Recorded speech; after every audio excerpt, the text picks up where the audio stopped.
Hello everyone, welcome you all to physics for year. आशा करता हूँ आप लोग अच्छे से पढ़ाई कर रहे होंगे। लास्ट लेक्चर में हमने मिरर फार्मूला डिराइव किया था। आज उस पर कुछ न्यूमेरिकल करेंगे।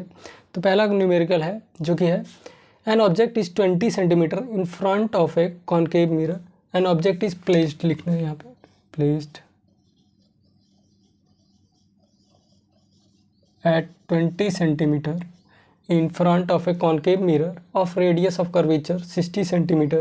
Find the nature of position of the image formed.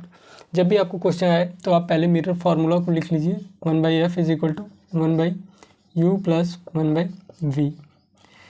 ये आप शुरू में लिखेंगे, जब इसकी आप प्रैक्टिस करने लगेंगे तो लिखने की ज़रूरत भी नहीं पड़ेगी। जब कॉनकेव मिरर है, ये कह रहा है कॉनकेव मिरर है, डायग्राम यहाँ पे बनाने की ज़रूरत नहीं है, लेकिन मैं आपको एक्सप्लेन कर देता हूँ डायग्राम बना के। ये कह रहा है इसका रेडियस ऑफ कर्वेचर है 60 सेंटीमीटर पे, और एक जो ऑब्जेक्ट है वो प्लेस किया गया है 20 सेंटीमीटर पे। लेट से इधर कहीं पे 20 सेंटीमीटर पे प्लेस किया गया है। तो कह रहा है कि हमें नेचर और position of image form means हमें वी की डिस्टेंस बतानी है, और बताना है कि वो जो इमेज फॉर्म होगा वो कैसा, उसका नेचर कैसा होगा, मीन्स वर्चुअल होगा, रियल होगा, किस तरह से का होगा। तो यहाँ पे हम देखेंगे ये है कॉनकेव मिरर। जब भी ऑब्जेक्ट होगा तो इधर रे जाएगी, तो इसके अपोजिट डायरेक्शन में हम मेजर कर रहे हैं, मीन्स ये हो गया। जो यू की वैल्यू दी है वो क्या है, -20 सेंटीमीटर। और यहाँ पे f इज इक्वल टू होता है r/2। हमारे पास रेडियस ऑफ कर्वेचर दिया है, और रेडियस क्या है, अपोजिट डायरेक्शन में है, तो ये भी माइनस हो जाएगा। तो -60/2 मीन्स -30 सेंटीमीटर। ये हमारे पास क्या आ गया, हमारे पास वैल्यू आ गई जो हमें गिवन है। अभी तक हमें गिवन है, अब फाइंड आउट करना है हमें, v फाइंड आउट करना है, स्मॉल v क्या करना है, फाइंड आउट। तो अब यहाँ पे वैल्यू रखेंगे, 1/f की वैल्यू रखेंगे 1/-30 is equal to -1/20 plus 1/v। अब ये इस साइड जाएगा तो प्लस हो जाएगा, ये निगेट, तो 1/v इज इक्वल टू हो जाएगा 1/20 प्लस 1/20 माइनस 1/30। तो इन दोनों का क्या आएगा, एलसीएम जब लेंगे तो आएगा 660, 23 × 60, 3, 32 × 60 -2 इज इक्वल टू 1/60। ये क्या आया, v 1/v की वैल्यू आई, 1/v की वैल्यू आई 1/60 सेंटीमीटर। तो v की वैल्यू क्या आएगी, v की वैल्यू आएगी हमारे पास 60 सेंटीमीटर। ये आई है हमारे पास वैल्यू इसकी पॉजिटिव। अगर वैल्यू पॉजिटिव आई तो मीन्स इमेज कैसा होगा, वर्चुअल होगा। वर्चुअल क्यों होगा, क्योंकि 60 सेंटीमीटर क्या होगा, in the direction of incident ray, और एक ही बनती है image in the direction of incident ray, वो होती है वर्चुअल, जो कि मैग्नीफाइड बनेगी यहाँ पे। इसका वर्चुअल होगा, और ये कैसी होगी, मैग्नीफाइड होगी, वर्चुअल होगी, और इरेक्ट होगी, इरेक्ट भी होगी। और जो इसका इमेज का डिस्टेंस है, पोजीशन ऑफ इमेज इज, लिखेंगे position of image is 60 centimetre behind the mirror, behind the mirror या inside the mirror, behind the mirror.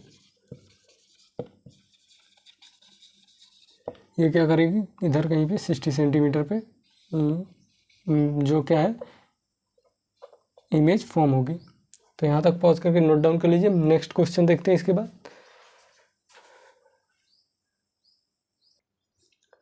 Next question है हमारे पास, an object is placed at 15 centimetre in front of a convex mirror. कोई convex mirror है, उसके mirror के front के सामने 50 सेंटीमीटर पर क्या रखा है, एक ऑब्जेक्ट रखा हुआ है, और इमेज बनती है 5 सेंटीमीटर फ्रॉम द मिरर। आपको पता है इसमें हमेशा वर्चुअल इमेज बनती है, मीन्स 5 सेंटीमीटर कहीं इधर इमेज बन रही होगी। तो ये हमसे पूछ रहा है रेडियस ऑफ कर्वेचर मिरर की पूछ रहा है, कॉन्वेक्स मिरर की रेडियस ऑफ कर्वेचर पूछ रहा है। तो हमें पता है radius of curvature focal length से इस तरह से है, f is equal to r/2 है, और हमें फोकल लेंथ पहले फाइंड आउट करना पड़ेगा, जो कि है 1/f is equal to 1/u plus 1/v। हमारे पास गिवन है u की वैल्यू है -15 सेंटीमीटर, और v की वैल्यू क्या होगी, ये बिहाइंड, ये तो क्या है, ये डिस्टेंस इंसिडेंट रे की है, डायरेक्शन है सॉरी, तो ये भी डायरेक्शन क्या है, इंसिडेंट रे की डायरेक्शन में हम मेजर कर रहे हैं, तो ये हो गया पॉजिटिव 5 सेंटीमीटर। तो यहाँ से हम 1/f की वैल्यू फाइंड आउट करेंगे। तो 1/f is equal to -1/15 -1/15 plus 1/5। तो यहाँ से आएगा 1/f is equal to 15 LCM हो गया, तो -1/5 3 से 15 प्लस 3 इज इक्वल टू हो गया 2/15। तो यहाँ से हमारे पास फोकल लेंथ क्या आ गई, f is equal to 15/2 centimetre. अब हमें radius of curvature find out करना है, तो r is equal to 2f हो जाएगा। और ये पॉजिटिव आया मीन्स क्या होगा, रेडियस इधर बनेगी हमारी फोकस और रेडियस ऑफ कर्वेचर इधर बनेगा। तो f is equal to r/2, तो r इज इक्वल टू क्या हो जाएगा 2f मीन्स 2 × 15/2 सेंटीमीटर। तो 2 से 2 कैंसिल आउट हो गया, तो हमारे पास क्या बच्चा, रेडियस ऑफ कर्वेचर 15 सेंटीमीटर। तो यहाँ तक पॉज करके नोट डाउन कर लीजिए।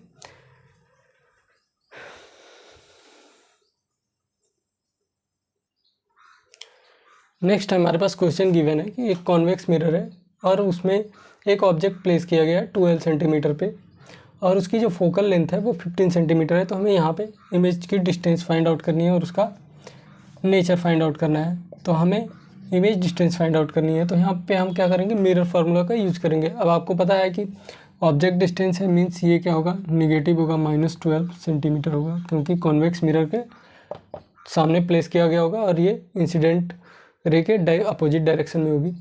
और जो फोकल लेंथ होगी वो होगी, आपको पता है कॉन्वेक्स मिरर के लिए हमेशा क्या होती है, पॉजिटिव होती है। तो आप इसे पहले पॉज करके नोट पहले सॉल्व कर कीजिए, फिर उसके बाद इसका सॉल्यूशन देखिए। तो आई होप आप लोगों ने सॉल्व कर लिया होगा। तो वो यहाँ पे हम लिखेंगे 1/v is equal to 1/f minus 1/u। ये क्या है, हमने रीअरेंज कर दिया है मिरर फार्मूला को। तो यहाँ से 1/v की वैल्यू क्या आएगी, 1/15 माइनस 1/12 मीन्स -12 हो जाएगा यहाँ पे। तो यहाँ से हो जाएगा हमारे पास 1/15 प्लस 1/12, माइनस माइनस क्या हो जाएगा, प्लस हो जाएगा। तो यहाँ पे हो जाएगा, इसका हम अगर एलसीएम लें तो क्या होगा 60। तो 15 4 जा 60, तो 4 प्लस 12 5 जा 60, 5 9। तो यहाँ से आ जाएगा 1/v इज इक्वल टू 9/60। अब इसको हम 3 से कैंसिल आउट करेंगे, 3 3 या 9, 3 2 जा 6 0। तो v इज इक्वल टू क्या आ जाएगा हमारे पास 20/3 सेंटीमीटर। इसको हम डिवाइड करेंगे तो 3 6 जा 18, 0.36 जा 18, ये आ जाएगा 6 6 आएगा तो 6 7 हम लिख देंगे, 6 7 सेंटीमीटर। ये पॉजिटिव आया मीन्स ये क्या होगा, वर्चुअल होगी इमेज, वर्चुअल एंड डायरेक्ट। और ये क्या होगी, behind the mirror, behind the mirror at, behind the mirror at 6.67 centimetre. और भी इस पे हम न्यूमेरिकल सॉल्व करेंगे, लेकिन उससे पहले जब हम लीनियर मैग्नीफिकेशन पढ़ लेंगे तो इस पे और भी न्यूमेरिकल सॉल्व करेंगे, जो कि मिरर फार्मूला का भी यूज़ होगा, उसमें लीनियर मैग्नीफिकेशन फार्मूला भी यूज़ होगा। तो आज के लिए इतना ही, मिलते हैं नेक्स्ट लेक्चर में लीनियर मैग्नीफिकेशन के साथ। तब तक पढ़ते रहिए। All the very best.